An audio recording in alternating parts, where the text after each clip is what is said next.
بسم اللہ الرحمن الرحیم۔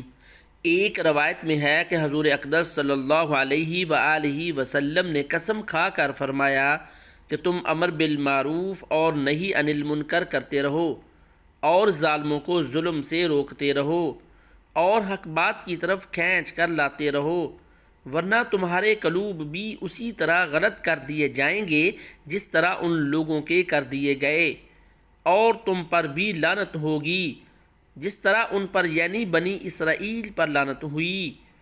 ایک دفعہ حضور اقدس صلی اللہ علیہ وآلہ وسلم نے فرمایا، لوگو، اللہ تعالیٰ کا ارشاد ہے کہ امر بالمعروف اور نہی عن المنکر کرتے رہو، مبادا وہ وقت آ جائے کہ تم دعا مانگو اور قبول نہ ہو، تم سوال کرو اور سوال پورا نہ کیا جائے، تم اپنے دشمنوں کے خلاف مجھ سے مدد چاہو اور میں تمہاری مدد نہ کروں۔